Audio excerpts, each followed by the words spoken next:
Hey, this is part 2 of equivalent fractions and decimals. And so we are looking to do, so we just got done taking a decimal and converting it into a fraction.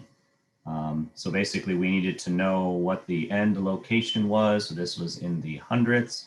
And so we just basically took 17 over 100. This last digit was in the thousandths. So we just took 75 over 1,000.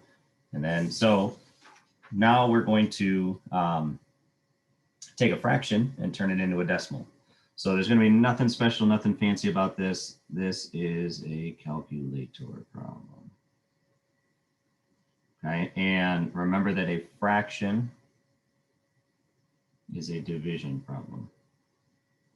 Okay, so we're literally just going to take 7 divided by 8, get a value, and write it down. So we are taking 7 divided by 8. And there we go.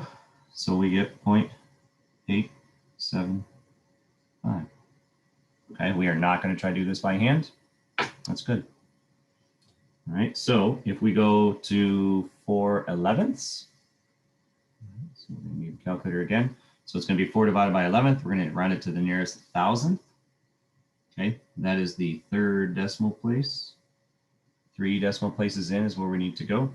So 4 divided by 11 is a whole lot. So we'll write out 4, 3, 6, 3, 6. So we need the fourth decimal place that's going to dictate the third decimal place. So thousandth is here, tenths, hundredths, thousandths. And so this is where we need to round to. So the 6 is what's going to determine whether that 3 stays a 3 or bumps up to a 4. Since it's 5 or higher, we are going to round up. 3, 6, 4. Okay. Now we're going to go to last two here. So we're going to round to the nearest thousandth again. So we're looking at 3 decimal places. And 1/3 is just going to be 1 divided by 3. 1 divided by 3 gets us 0.3 repeating. So 0.3333. Since I'm going to 3 decimal places, I need 4 because that's the number that's going to decide whether I round up or down. And since it's less than 5, it stays. So 0.333.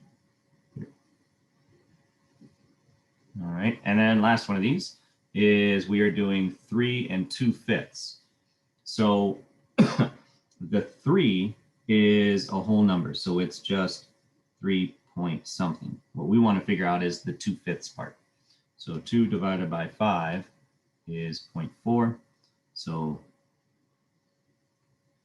2/5 equals 0.4. And so that just kind of tacks onto it. Okay, so that. All right, so 3 2/5 is the same thing as 3.4. All right, comparing fractions. So compare fractions, mixed numbers, and decimals. What is the least common denominator? All right, so we're going to get to trying to compare fractions. You need to compare apples to apples, which means I don't really know what 4/12 is compared, or 5/12 compared to 4/15. I don't know, maybe the 5/12 is bigger, maybe not, I don't know. So this least common denominator is really what we need out of that. So if I'm going to do least common denominator, I'm just going to start going through multiples and see where we're at. And then we'll show how to actually compare them. How do we use that least common denominator to help us compare the two fractions and see which one's bigger or smaller? So we have, I'm going to start with the smallest. I have an 8, I have a 12, and I have a 15. So basically I'm going to start just moving along with doing multiples of 8 until I kind of get past the biggest number. Once I get past the biggest number, and then I'll go to the next multiple of the biggest number and just kind of move along. So you'll see. So 8, 16, which were bigger than this. So we'll go 12 goes to 24, 15 goes to 30. Okay, so now the 16 going by 8s needs to catch up to the 30. So we got 8, 16, 24. which matches this, but it doesn't match that one. So unfortunately, that's not your least common denominator because we're looking at all three of them. So that goes to 32. So we're back to 12, 24, 36. So I don't want to go too far with one of them because then it kind of gets unnecessary. I'm doing extra work, so I'm kind of trying to keep them around the same value until they match. So 15, 30, 45. Okay, so I had to get this one to 45 or higher. So 8, 16, 24, 32, 40, 48. Now, unfortunately, after 36, going by 12s, you go back to 48 again. So they match again, but still don't match this one, unfortunately. And so we keep on going. So this goes to 60, and then 48, 56, 64, which doesn't match that. So to be honest, I feel like I'm just going to try and match these two. And then hopefully it matched this one. We'll kind of take a little bit of a different strategy. So 64, 72, this would go up to 75. It's close. And that's going to go to 80. This one's going to go to 90.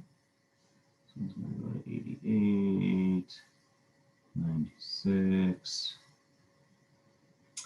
This one's going to go to 105. We're going to get into this space. This one's going to go into 104.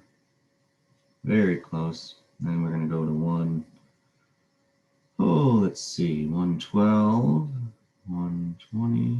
Whoops, I should go back. 120. All right, so hopefully going by 12s is going to get us to 120 as well. So if I go up another 12, that's 60. The fact that I get to 60 and 120 is double that, it's going to work. So then we go to 72, which matches that again. And then we go to 84. We go to 96. And then we'll go to 108. And then we'll go to 120. Hey. We got ourselves a winner. All right. So unfortunately, that's kind of the long way. There is something that deals with factors, but sometimes it's a little more complicated. Sometimes you just kind of gotta grit through it and take that route. All right, so how do we use this? Okay, great, we got a least common denominator. Well, that's a great way to be able to figure out which one's bigger or smaller than the other. So if we take our 4 and 16, to be honest, both of these denominators can be 16. So the 1/4 I can turn into 16. So let's do that. That I have the 1/4. I can turn that into 16 by multiplying the bottom by 4, which means we have to multiply the top by 4. Okay, so here I would have 4/16, and I'm comparing that to 5/16. Well, now, since we were talking about 16ths, it's very straightforward to figure out which one's larger. The bigger numerator is going to be larger. So 5/16 is larger. Okay. So, all right, so if we get to 22, 22 is, we lost 21 somehow. It says, is it possible to have a pipe with an outside diameter of 5/8 and an inside diameter of 21/32? So if you're looking at a pipe, okay, there's a thickness to the pipe. And so the outside, which would be from here to here, all the way across, can that be 5/8? And then this inside from here to here, can that be 21/32? All right, well, let's find out. So basically I want to know, is this value smaller than this value? If it is, then there's some thickness that we would apply to it and we're good. So I want to compare 5/8 with 21/32. All right, so common denominator, I can make 8 become 32 by multiplying it by 4. So we have to multiply this by 4. So remember that this is the outside. This should be the bigger number, and this is the inside. Should be the smaller number. Okay, so we'll get a 32 on the bottom, 20 on the top, and no. There's no way, because that needs to be the bigger number. It's the outside. It's supposed to be the biggest part. So there's no way that the inside diameter is going to be bigger than the outside diameter.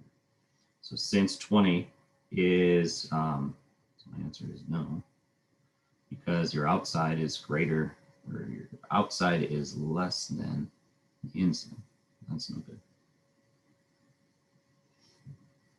All right, and then last piece, last problem. We have 2 drill bits that have diameters of 3/8 and 5/16.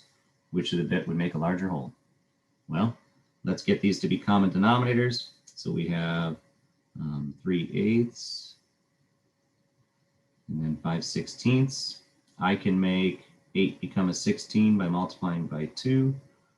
Multiply by 2. I'm comparing 6/16 to 5/16. So 6/16 is bigger than that. So 3/8 inch is larger.